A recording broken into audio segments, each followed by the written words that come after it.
Olá, tudo bem? Sejam bem-vindos. Hoje a gente vai mergulhar num material bem interessante que chegou pra gente. Um texto chamado Zícaron na Prática. Olá. Ele apresenta um conceito espiritual, essa palavra, Zícaron, e a promessa é que isso vai, assim, muito além do que a gente costuma entender por lembrança. Uhum. A nossa missão aqui vai ser desvendar o que essa palavra realmente significa, porque o texto insiste tanto que é uma prática e não uma teoria, e como isso se aplica, sabe, de forma bem concreta no nosso dia a dia. E o ponto de partida que o texto nos dá, e que eu acho fundamental, é que Zícaron é descrito como um movimento do espírito. Certo. Isso já muda tudo, né? A gente não está falando de um verbete de dicionário teológico para decorar, mas de algo que se faz, uma ação, uma experiência que precisa ser vivida. Ok, então vamos começar por aí. Movimento do espírito. O texto é bem enfático, né, ao dizer que Zícaron não é ficar revisitando o passado, tipo uma nostalgia religiosa. Não, de jeito nenhum. A ideia central e a imagem que ele usa é muito forte, é permitir que a presença de Deus atravesse o agora. Ele chega a usar a expressão rasgar o presente para que Deus volte a ocupar o centro. Isso soa quase violento. É uma imagem forte, sim. O que significa rasgar o presente na prática? É uma imagem forte porque a ação que ela descreve é radical. O presente que o texto diz que precisa ser rasgado é aquele momento em que a gente está tão imerso nas nossas próprias urgências, medos, planos, que não tem espaço para mais nada. Uhum. A presença de Deus fica, tipo, do lado de fora. Rasgar esse tecido é o ato intencional de parar e dizer: peraí, existe uma outra realidade aqui, uma outra perspectiva que eu preciso consultar antes de seguir. Entendi. Então não é um ato passivo. O texto até menciona que o comando "lembra-te do Senhor teu Deus" não é uma sugestão poética, mas um comando espiritual. Exato. Isso implica que existe uma consequência real em não fazer isso. Exatamente. E o texto não ameniza essas consequências, o que eu achei interessante. Ele traça uma linha muito dura afirmando que o esquecimento de Deus sempre gera desordem. Sempre? Note que não diz pode gerar, ou às vezes gera. A afirmação é categórica. O esquecimento é apresentado como a semente do caos na vida de uma pessoa. Nossa, isso é forte. E, seguindo essa lógica, a solução para a desordem seria o inverso? Precisamente. O texto diz: toda restauração começa quando o coração volta a lembrar. E aqui está o ponto crucial que diferencia o Zícaron de um simples sentimento. Certo. Não é sentir saudade de Deus ou ter uma emoção passageira num culto. O texto descreve como um ato vivo, intencional, prático. Lembrar nesse contexto é alinhar. Alinhar. É pegar uma decisão que você está prestes a tomar no trabalho, numa discussão em casa, e submetê-la a uma pergunta. Isso honra a presença que eu digo carregar comigo? Onde não há essa pergunta, não há alinhamento. E onde não há alinhamento, o texto conclui de forma bem direta, não há governo. Não há governo. Quer dizer, a gente acaba sendo governada por qualquer outra coisa. Pelo medo, pelo orgulho, pela ansiedade. Isso. Ok, isso define o que e o porquê. Mas e o como? Uma coisa é entender o conceito, outra é viver isso na correria do dia a dia. O texto oferece um caminho prático para isso? Sim, e essa é a parte mais funcional da análise. Ele descreve o Zícaron não como um estado de iluminação, sabe? Mas como um ciclo contínuo, um movimento espiritual com 4 fases bem claras. Um ciclo. Isso sugere algo que se repete. Exato, porque a tendência ao esquecimento é diária, então o ciclo precisa ser diário. O primeiro passo, obviamente, é lembrar. É a decisão consciente de trazer Deus para o momento presente. Ok. O segundo passo, que decorre do primeiro, é alinhar. É ajustar os pensamentos, as palavras, as intenções a essa lembrança. O terceiro? É agir. A fé não fica no campo das ideias. Ela se manifesta numa ação concreta, uma escolha diferente. E o quarto? E o quarto passo é a consequência de tudo isso. Experimentar a manifestação de Deus. Faz sentido. A lembrança leva ao alinhamento, que te força uma ação diferente, e essa ação abre espaço para você ver um resultado diferente que o texto chama de manifestação. Exatamente. Mas o que me chama a atenção é a ideia de que isso precisa ser diário. Por que essa insistência toda? Porque, e eu vou citar diretamente a fonte, cada dia traz novas tentações de esquecimento. O estresse no trabalho, uma briga em casa, uma notícia ruim. Sim, Tudo isso são convites poderosos para esquecer e voltar a operar no modo eu no controle.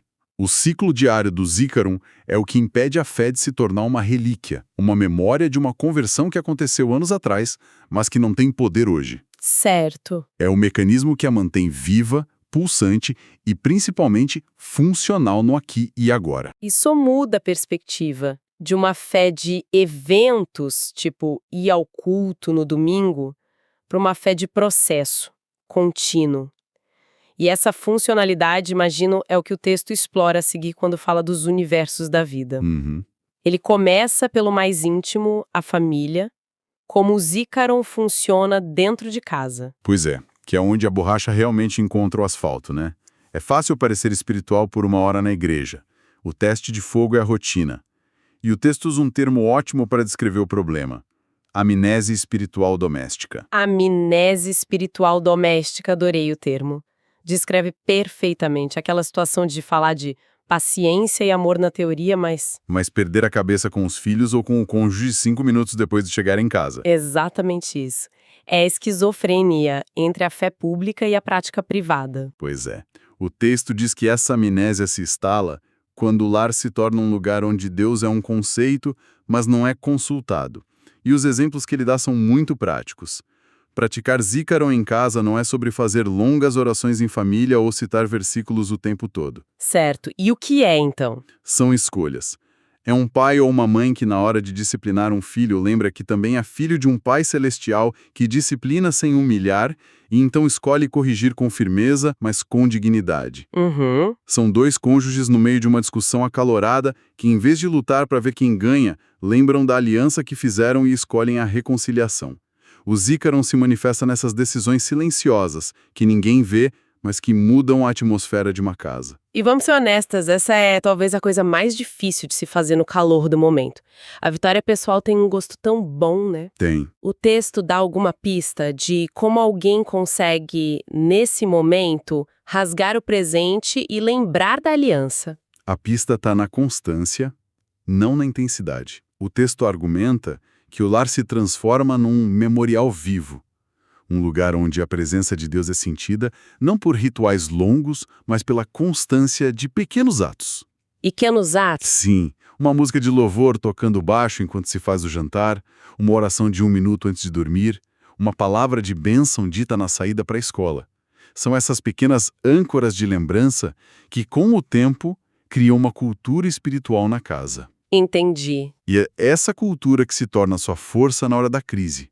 Ela transforma o espaço físico num lugar santo. Isso faz muito sentido. É como construir o poço antes de sentir sede. Ok. Do ambiente controlado de casa, o texto nos leva para um território bem mais selvagem. O trabalho. É. Como essa ideia sobrevive no mundo corporativo que muitas vezes parece ser o oposto de um ambiente espiritual? O texto aborda essa tensão? Aborda de frente. Ele rejeita completamente a ideia de que a fé é algo para se deixar no carro antes de entrar no escritório. Lembrar de Deus no trabalho, segundo a fonte, começa com uma pergunta fundamental: para quem eu realmente trabalho? Isso muda tudo, porque a sua fonte de validação, de segurança e de provisão deixa de ser o chefe ou a empresa e passa a ser Deus. E isso tem um efeito prático na qualidade do trabalho? Um efeito direto. O texto dá um exemplo que eu achei muito poderoso. Trabalhar com excelência quando ninguém vê é uma forma poderosa de lembrança espiritual. Nossa, isso é bom. A sua motivação não é mais o bônus, o elogio ou a promoção. Você faz o seu melhor porque o seu trabalho é um ato de adoração, uma oferta. É o seu Zícaron em forma de planilha, de código, de atendimento ao cliente. Então é sobre mudar a audiência do seu esforço. Deixa de ser o chefe e passa a ser Deus. Essa é uma virada de chave mental gigantesca. Então, consequências que extrapolam o indivíduo. A análise usa a figura de José no Egito como arquétipo. Ele estava num ambiente de trabalho totalmente pagão, hostil. Certo. Mas ele não esqueceu de quem ele era e a quem ele servia. O resultado, A presença de Deus que estava sobre ele começou a influenciar e a governar uma nação inteira através do seu trabalho. Uau! A lição que o texto tira disso é: quando o homem se lembra do Senhor em ambientes hostis, o céu se manifesta em territórios improváveis. O Zícaron santifica o cotidiano. Ele leva a presença de Deus para lugares onde ela, teoricamente, não pertenceria. E talvez o lugar mais hostil de todos, muitas vezes, não seja o escritório, mas a nossa própria mente, certo? A batalha contra a ansiedade, o medo, os pensamentos negativos, o texto faz essa conexão. Faz, e apresenta a mente como o principal campo de batalha do Zícaron. É o epicentro onde a desordem, que a gente falou no início, geralmente começa. As conexões que a fonte faz são muito diretas e diagnósticas. Por exemplo, O medo nasce quando a gente esquece do tamanho e do poder de Deus. A ansiedade cresce exponencialmente quando a gente esquece quem é que de fato sustenta a nossa vida. O pecado ganha força quando a memória da nossa aliança com Deus se apaga. Em cada um desses casos, a desordem interna, medo, ansiedade, culpa, não é o problema original, é um sintoma. O problema original é o esquecimento. isso é um diagnóstico muito claro. Basicamente, o que a gente sente de negativo na mente é um alarme soando para nos avisar que esquecemos algo importante. Exatamente. E o texto resume essa dinâmica interna com uma frase que é um verdadeiro aforismo. Toda queda espiritual começa com esquecimento. Toda volta começa com lembrança. Nossa! Isso encapsula a batalha. O Zícaron, nesse universo da mente, é a arma que usamos para restaurar a ordem. É o ato de, no meio da confusão mental, parar e deliberadamente lembrar da verdade sobre quem Deus é e quem nós somos nele. Certo. Já passamos pelo eu em casa, no trabalho, na mente. O que falta? O universo coletivo, a comunidade. Como o Zícaron se aplica à igreja? Aqui a prática deixa de ser puramente individual e ganha uma dimensão comunitária, coletiva. A ideia central que o texto propõe é que o culto, a reunião da igreja, não deveria ser um espetáculo para ser assistido, mas uma memória viva para ser experimentada. Uma memória viva. Diferente de um memorial para algo morto do passado. Perfeito. É isso. A fonte usa o exemplo mais clássico de todos, a instrução de Jesus na ceia: fazei isto em memória de mim.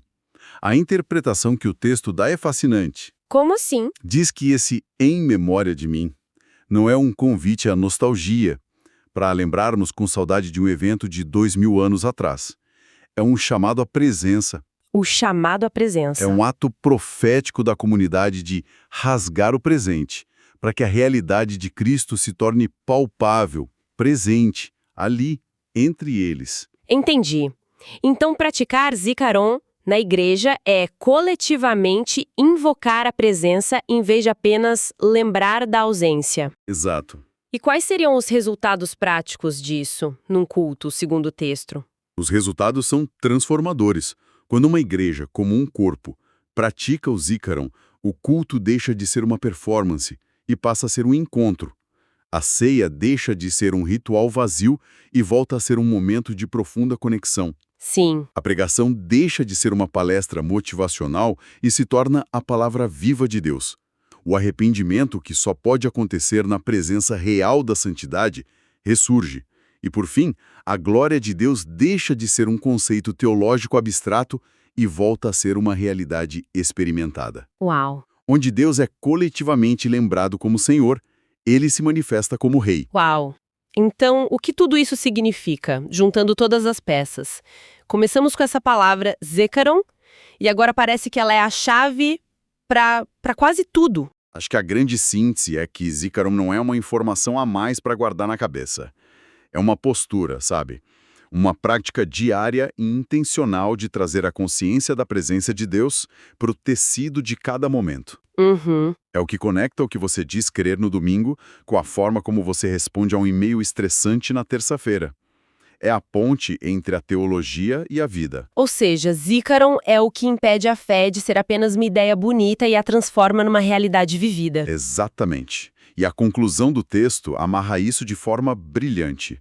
Diz que o propósito maior do Zícaron não é fazer com que Deus seja apenas uma figura histórica a ser lembrada. O objetivo é que ele seja vivido. Vívido. Que a sua presença, o seu governo, seja a realidade mais concreta do nosso hoje. O texto termina com algumas frases que são quase um poema, mas que resumem toda a tese. E quais são elas? Ele diz: quando a vida se lembra, Deus se move. Quando o coração se alinha, o céu responde. Quando o povo não esquece, a presença permanece. Nossa. E aí vem o fecho, a frase que sintetiza tudo. O propósito do Zícaron é não permitir que Deus seja apenas lembrado, mas vivido. Que jornada! De uma única palavra, Zícaron, a gente desvendou uma filosofia de vida inteira.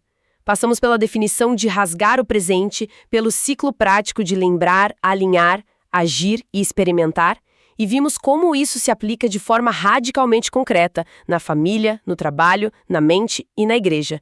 É a anatomia de como uma lembrança espiritual se torna uma vida governada. Sim. E se quem nos ouve puder levar apenas uma coisa dessa nossa conversa, talvez seja o convite à autoanálise que o texto nos deixa. Se a premissa é que o esquecimento sempre gera desordem, fica a reflexão. Em quais áreas da vida uma desordem que estamos percebendo pode ser, na verdade, apenas um sintoma? E se a verdadeira raiz do problema for um esquecimento mais profundo?